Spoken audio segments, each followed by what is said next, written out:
स्वागत है आप सभी का आपके पसंदीदा YouTube channel study with Vishal Singh. इस वीडियो में हम बायोलॉजी के चैप्टर 2 का भाग 3 पढ़ेंगे। ठीक है, चलते हैं पहले क्वेश्चन की तरफ। क्वेश्चन है, शुक्राणुजन तथा अंडाणुजन में अंतर स्पष्ट कीजिए। ये क्वेश्चन बहुत आते हैं, दोनों में अंतर, चाहे शुक्राणुजन हो या जो भी हो, सारे बायोलॉजी में पेपर में आपको कम से कम 3 से 4 क्वेश्चन मिलेंगे जो कि अंतर वाले होंगे। तो जितने भी अंतर वाले क्वेश्चन हैं उनको बिल्कुल भी मत मिस कीजिएगा। ठीक है, चलते हैं क्वेश्चन की तरफ। क्वेश्चन क्या है हमारा कि शुक्राणुजन तथा अंडाणुजन में क्या अंतर है। शुक्राणुजन और अंडाणुजन, पहला नंबर क्या है, शुक्राणुजन वृषण में होने वाली क्रिया है। जो शुक्राणुजन है यह वृषण में होने वाली क्रिया है, जबकि जो अंडाणुजन है यह अंडाशयों में होने वाली क्रिया है। यह जो अंदर अंडाणु होते हैं उनमें क्रिया होती है, जबकि ये शुक्राणु में होने वाली क्रिया है। ठीक है, 2 नंबर क्या है, इसके एक प्राथमिक स्पर्मेटोसाइट के 4 शुक्राणु बनते हैं। इसके एक प्राथमिक स्पर्मेटोसाइट के 4 शुक्राणु बनते हैं, जबकि अंडाणुजनन में इसमें एक प्राथमिक oocyte में एक अंडाणु बनता है। ठीक है, 3 नंबर है क्वेश्चन, इसमें 3 नंबर है, इसमें ध्रुवीय कार्य या ध्रुवीय काय नहीं बनते हैं। इसमें ध्रुवीय काय नहीं बनते हैं, और जबकि अंडाणुजन में ध्रुवीय कार्य बनते हैं या ध्रुवीय काय बनते हैं।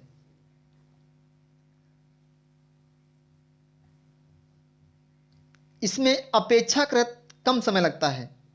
ये जो शुक्राणुजन की ये अभिक्रिया है, ठीक है, इसमें क्या, जो इसमें जो टाइम लगता है या इसमें जो समय होता है इसमें कम लगता है अपेक्षाकृत। किसके, अंडाणुजन के, इसमें ज्यादा समय लगता है। क्वेश्चन नंबर 20 है स्क्रीन पर, रजोदर्शन और रजोनिवृत्ति में अंतर लिखिए। रजोदर्शन और रजोनिवृत्ति में अंतर लिखिए। रजोदर्शन और रजोनिवृत्ति में निम्न अंतर हैं। रजोदर्शन और रजोनिवृत्ति, सभी बच्चे साथ में कॉपी पेन लेके बैठेंगे और सभी क्वेश्चन को अपने हाथ नोट करके पढ़ेंगे। नोट करने से आपको सारे क्वेश्चन अच्छे समझ में आएंगे। ऐसे आप मोबाइल से देखते रहिएगा और नींद में रहेंगे तो क्या मतलब है पढ़ने से ऐसे। ठीक है, थोड़ा एक्टिव होकर पढ़ो, थोड़ा स्मार्ट सी पढ़ाई करो। सारे बच्चे कॉपी और पेन लेके बैठेंगे और क्वेश्चन नोट करके पढ़ेंगे। जो इंपॉर्टेंट फैक्ट है वो जरूर नोट कर लीजिएगा। पहला नंबर क्या है, मादा में लगभग 10 से 20 वर्ष की किशोरावस्था में यह प्रक्रिया प्रारंभ हो जाती है। मादा मतलब लड़कियों में या औरतों में। ठीक है, मादा में यह जो अभिक्रिया होती है रजोदर्शन की, यह 10 से 12 वर्ष की जब लड़कियां हो जाती हैं किशोरावस्था की, तो इनमें यह प्रक्रिया प्रारंभ हो जाती है। रजोनिवृत्ति क्या है, अधेड़ अवस्था में लगभग 50 वर्ष की आयु में यह प्रक्रिया समाप्त हो जाती है।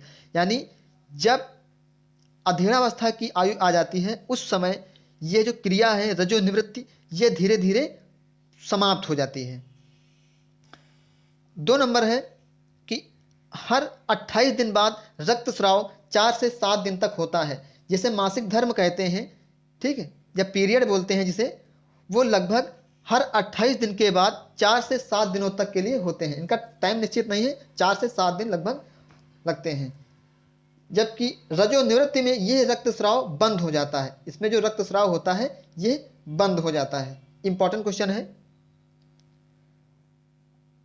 क्वेश्चन नंबर 22 है स्क्रीन पर, अंडाणु और शुक्राणु में अंतर क्या है।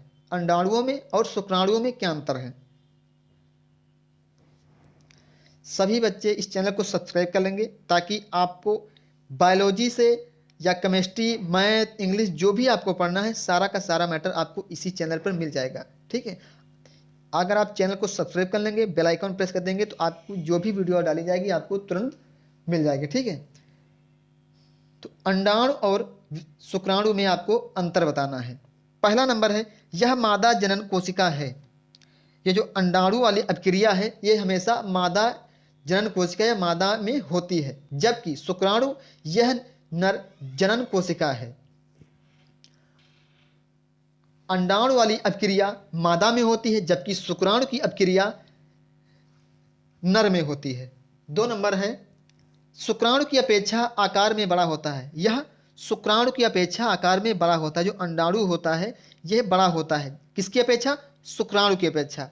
यह अंडे की अपेक्षा आकार में छोटा होता है। इसमें मूंछ नहीं होती है।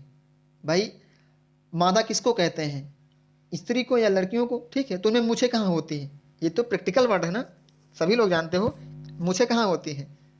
और मनुष्य में तो मूछें होती हैं, ठीक है।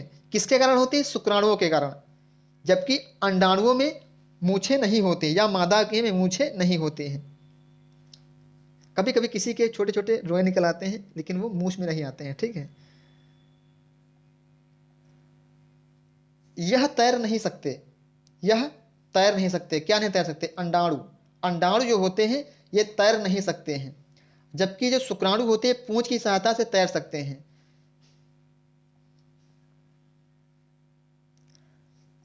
संभोग के 1 हफ्ते के बाद ये जो शुक्राणु होते हैं ये धीरे धीरे पुच्छल नुमा होने लगते हैं, फिर इधर उधर तैरने लगते हैं।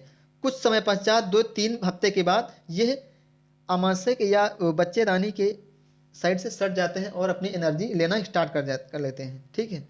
इसका जो फिगर बना हुआ है जरा ध्यान से आप देख लीजिए, कोरोना लिखा है कोरोना डेरिटी, जोना पेलुसिडा, उपप्लाज्म या फिर केंद्रक, ठीक। ये जो सेंटर में है सेल या केंद्रक।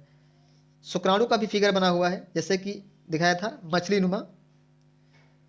प्लाज्म झिल्ली होती है, ये पूंछ होती है। ये जो फिगर है ये 1 महीने के अंदर का फिगर है, ठीक है। ये 1 महीने के अंदर का फिगर है। धीरे धीरे जैसे ही समय बढ़ता जाता है धीरे धीरे इसमें विकास होता रहता है, ठीक है। 6 से 7 महीने के बाद हाथ पैर या सभी अंग धीरे धीरे परिपूर्ण होने लगते हैं। लेकिन ये जो ऐसा फिगर ये 1 से 1.5 महीने के अंतर्गत होता है। सर्पिलाकार इसकी आकृति कैसी है, सर्पिलाकार है। माइट्रोकॉन्ड्रिया कहाँ है, यहाँ पर माइट्रोकॉन्ड्रिया है। ये एक्रोसोम है, यह सिर है, यह सिर वाला भाग है। ये क्या है, ग्रीवा या मध्य भाग। आशा करते हैं सभी बच्चे हमारे समझ गए होंगे। क्वेश्चन नंबर 24 स्क्रीन पर, जनसंख्या विस्फोटक क्या है। जनसंख्या वृद्धि से होने वाली हानियों तथा उनसे बचाव का संक्षेप में वर्णन कीजिए। बहुत इंपॉर्टेंट क्वेश्चन है, जितना बोला जाए उतना कम है बेटा। बहुत इंपॉर्टेंट क्वेश्चन है, ये जरूर आपको मिलेगा परीक्षा में, तो इसको जरूर याद कर लीजिएगा। जनसंख्या के ऊपर एक क्वेश्चन, चाहे लघु उत्तरी में आए या बहुविकल्पी में या फिर दीर्घ उत्तरी में।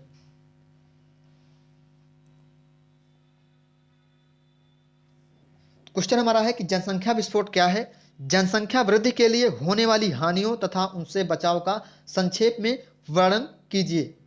उत्तर हमारा है, किसी क्षेत्र विशेष में जनसंख्या का उस स्थिति तक बढ़ जाना कि उस क्षेत्र में उपलब्ध खाद्य सामग्री व जल तथा अन्य प्राकृतिक संसाधन उस जनसंख्या के लिए अपर्याप्त हो जाएं, जनसंख्या विस्फोटक कहलाता है। यानी जिस क्षेत्र में आप देखे होंगे कि जहां की जलवायु अच्छी होती है लोग वहां ज्यादा रहना पसंद करते हैं।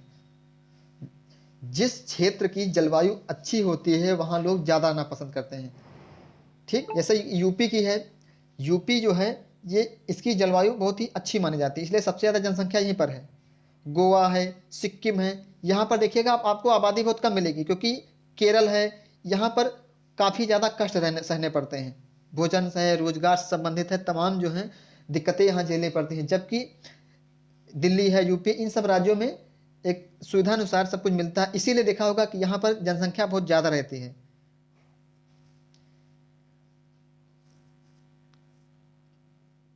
समझ गए होंगे कि किसी क्षेत्र विशेष में जनसंख्या उस स्थिति तक बढ़ जाना कि क्षेत्र में उपलब्ध खाद्य सामग्री व जल तथा अन्य प्राकृतिक संसाधन उस जनसंख्या के लिए अपर्याप्त हो जाएं, जनसंख्या विस्फोटक कहलाता है। 11 मई 2011 को भारत की जनसंख्या 1 करोड़ से अधिक हो गई थी। कब? 11 मई 2011 को भारत की जनसंख्या 121 करोड़ हो गई थी। हानियां,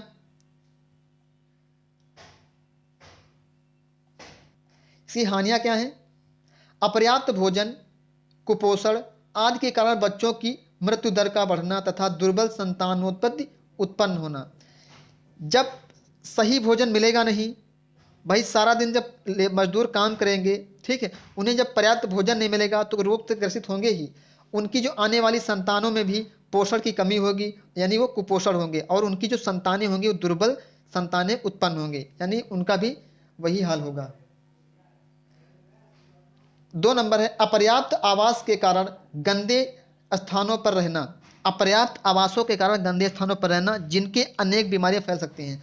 आपके आसपास शहर में देखा होगा लोग झुग्गी बना के रहते हैं। क्या? झुग्गी बना के।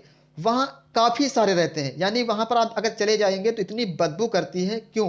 क्योंकि उनके पास ना मकान होता है ना उनके जगह होती है, यानी वो गंदा खाते हैं और गंदगी में रहते हैं। देखा होगा आसपास बड़ा कीचड़ रहता है, बड़ी गंदगी रहती है वहाँ पर। क्यों? अपर्याप्त आवासों के कारण, यानी उनके पास जब आवास है नहीं तो जहाँ पर जमीन ऐसे पड़ी होगी, ठीक है, गंदी जगहों पर, और अनेक स्थानों पर बीमारियां फैलती हैं। गंदगी में रहेंगे तो बीमारी तो फैलेंगे ही। 3 नंबर है अपर्याप्त शिक्षा संसाधनों में कमी।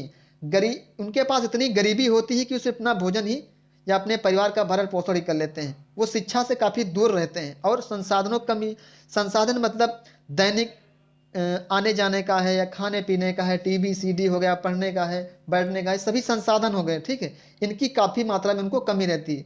देखा होगा वो रोड पर मांगते रहते हैं, ठीक है, रोड पर भीख भीख मांगते रहते हैं। अपर्याप्त वस्त्रों व साधनों के कारण विषम परिस्थितियों में अकाल मृत्यु होना। अपर्याप्त वस्त्र, जब उनके पास पैसा नहीं होता है तो वस्त्र कहाँ से लाएंगे, ठीक है, और साधन, गरीबी में जिसके पास पैसा होता है उसको हर साधन होंगे, जिसके पास पैसा नहीं उसको वस्त्र भी नहीं होंगे, संसाधन भी नहीं होंगे, भोजन भी नहीं होगा, आने जाने के लिए हर चीज़ समस्याएं होंगी, ठीक है। और जब उनके पास पर्याप्त भोजन नहीं होगा तो धीरे धीरे धीरे धीरे अकाल मृत्यु, यानी भूखों मर जाएंगे, जिसे हम क्या कहते हैं, अकाल मृत्यु। ये 4 नंबर होगा और ये 5 नंबर होगा। 5 नंबर क्या है? बेरोजगारी, जो मानसिक तनाव व अपराधों को बढ़ावा देती है। परिवार नियोजन के प्रति कानून बनाएं। बेरोजगारी, बहुत से लोग बेरोजगारी की वजह से आत्मदाह कर लेते हैं। क्यों? क्योंकि उनके पास अपना जीवन निर्वाह करने के लिए संपत्ति नहीं रहती है या धन नहीं रहता है। धीरे धीरे जब उनके पास धन नहीं रहेगा तो एक मानसिक तनाव बन जाता है कि हम अपने अपने परिवार का गुजर या गुजारा कैसे करें, कैसे अपने बच्चों को, अपने बीवी को, भाइयों को कैसे भोजन दें, उनको कैसे पढ़ाएं। एक जो मानसिक तनाव हो जाता है, धीरे धीरे उनके टेंशन बन जाती है और वो आत्मदाह कर लेते हैं या अपराध कर लेते हैं। इसीलिए परिवार नियोजन को कानून बहुत ही उच्च लेवल पर प्रचार प्रसार करता है कि छोटा परिवार सुखी परिवार। इसीलिए कहते हैं क्या? छोटा परिवार सुखी परिवार। जब 2 बच्चे रहेंगे, एक बच्चा रहेगा तो उसका अच्छा भोजन, उसकी अच्छी परवरिश की जा सकती है। इसके बचाव के नियम क्या है? बचाव, शिक्षा की सुविधाओं का अत्यधिक विस्तार होना, शिक्षा को ज़्यादा से ज़्यादा विस्तारित किया जाए। प्रति परिवार बच्चों की संख्या निर्धारित की जानी चाहिए, यानी हर परिवार में बच्चों की संख्या 1 से 2, ठीक है, हर परिवार में बच्चों की संख्या जो है निर्धारित कर देनी चाहिए। नंबर 3 है गर्भपात को ऐच्छिक एवं सुविधापूर्ण बनाना चाहिए। जो गर्भपात है उसको सुरक्षित एवं सुविधापूर्ण बनाया जाना चाहिए। नंबर 4 है परिवार कल्याण कार्यक्रमों को अधिक प्रभावी बनना चाहिए, यानी जो गरीब लोग हैं उनको सरकार द्वारा कई योजनाएं चलानी चाहिए जिनसे गरीब बच्चे भी या गरीब माएँ भी अपने बच्चे को स्वस्थ जन्म दे सकें। आशा करता हूं सभी बच्चे समझ गए होंगे। क्वेश्चन नंबर अगला है, यह दीर्घ आंसर है। पुष्पी पौधों में परागकण के उपरांत निषेचन तथा बीज बनने तक जनन की प्रक्रियाओं को समझाइए। यह बहुत ही इंपॉर्टेंट क्वेश्चन है। देखो एक ही क्वेश्चन को कितनी तरह पूछा गया है, आप सोच सकते हैं। नंबर पहला क्या है कि पुष्पी पौधों में परागकण के उपरांत निषेचन तथा बीज बनने तक की जनन की प्रक्रिया को समझाइए, या फूलों वाले पौधों में निषेचन क्रिया को समझाइए, या निषेचन की परिभाषा देते हुए पौधों में इसकी क्रिया विधि का सचित्र वर्णन कीजिए, या फिर परागकण की परिभाषा लिखिए, पुष्प की लंब काट के नामांकित चित्र के द्वारा निषेचन को स्पष्ट कीजिए।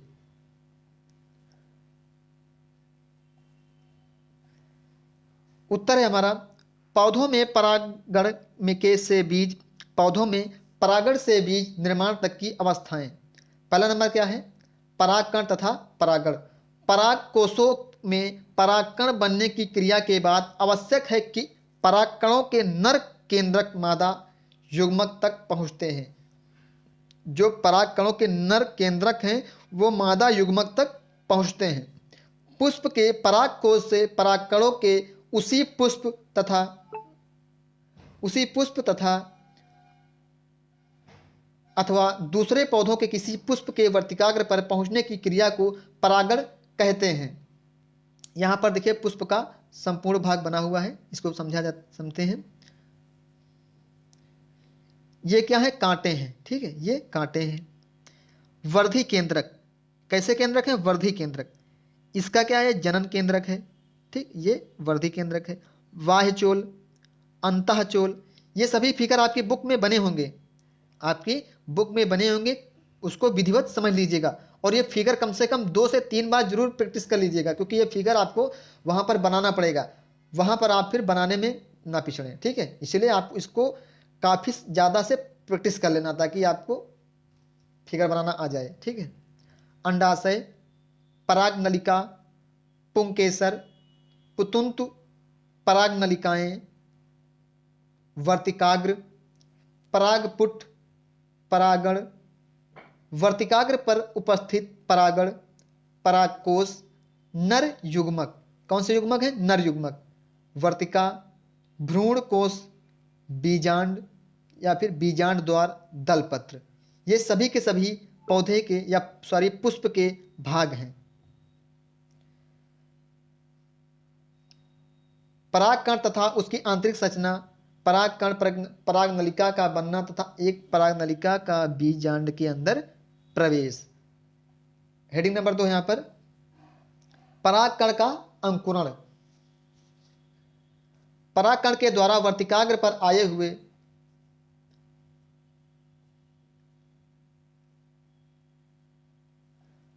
परागकण के द्वारा वर्तिकाग्र पर आए हुए परागकण वर्तिकाग्र के तरल पदार्थ को अवशोषित कर फूल जाते हैं।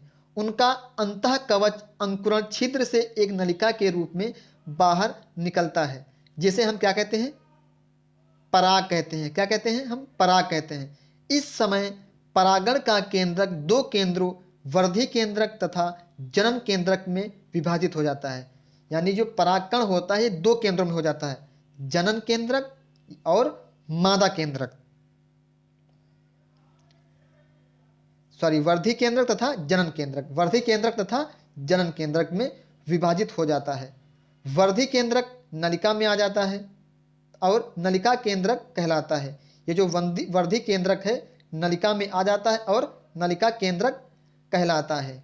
जनन केंद्रक 2 बराबर भागों में विभाजित होकर 2 अचल नर युग्मक बनाता है।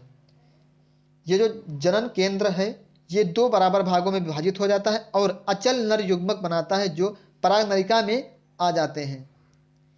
हेडिंग नंबर 3 है पराग नलिका का बढ़ना तथा भ्रूण कोश में पहुंचना। पराग नलिका वर्तिकाग्र के ऊतक में होकर वर्तिका में पहुंच जाती है या वर्तिका में पहुंच जाती है, वर्तिका में पहुंच जाती है। कहां पहुंच जाती है? नीचे की ओर, ठीक है। अरे भाई कहां जा रहे हो? वर्तिका में नीचे की ओर बढ़ती रहती है। इस प्रकार पराग नलिका वर्तिका में से होती हुई अंडाशय में पहुंचती है। फिर से पढ़ लेते हैं। इस प्रकार पराग नलिका वर्तिका में से होती हुई अंडाशय में पहुंचती है और बीजांड में प्रवेश कर युग्मक, कौन से युग्मक? नर युग्मक, नर युग्मक को भ्रूण कोश के जीव द्रव से मुक्त कर देती है।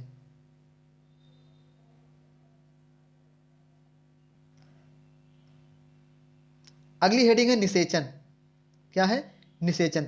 लैंगिक जनन क्रिया में नर युग्मक का मादा युग्मक के साथ संलयन, यानी जो नर युग्मक होता है वो मादा युग्मक के साथ संलयन क्रिया करता है। क्या करता है? संलयन क्रिया। इस संलयन क्रिया को ही हम निषेचन क्या कहते हैं? निषेचन कहते हैं। बीजांड के भ्रूणकोश में प्रवेश करने के बाद, बीजांड के भ्रूणकोश में प्रवेश करने के बाद जो पराग नलिका का शीर्ष होता है या जो अगला सिरा होता है वह उसमें विलयमान हो जाता है या कि लुप्त हो जाता है। कहाँ पर? उस नलिका में, नलिका के केंद्रक में लुप्त हो जाता है। दोनों नर युग्मक अब भ्रूण कोश के जीवद्रव में मुक्त हो जाते हैं। जो दोनों नर युग्मक होते हैं अब भ्रूण कोश के जीवद्रव में मुक्त हो जाते हैं। इनमें से एक नर युग्मक अंड कोशिका में घुसकर उसके केंद्रक के साथ संलयित हो जाता है। दोनों में से जो एक नर युग्मक होता है वो अंड कोशिका में घुसकर उसके केंद्रक के साथ संलयित हो जाता है। इस प्रकार मुख्य निषेचन क्रिया समाप्त हो जाती है। अतः इस प्रकार जो निषेचन क्रिया होती है वो धीरे धीरे समाप्त हो जाती है। दूसरा नर युग्मक भ्रूण कोश में उपस्थित द्विगुणित केंद्रक के साथ मिलकर एक त्रिगुणित केंद्रक बनाता है। कैसा केंद्रक? त्रिगुणित। ओके बच्चों, ये आपका आंसर यहाँ पर खत्म हुआ। कैसा वीडियो लगा आपको? हम आपको छोटे छोटे पार्ट में वीडियो देंगे ताकि आपको कोई दिक्कत ना हो, ठीक है। और 20-25 मिनट का वीडियो होता है, इसको जरूर बेटा देखिए। मिलते हैं नए वीडियो के साथ, तब तक के लिए नमस्कार।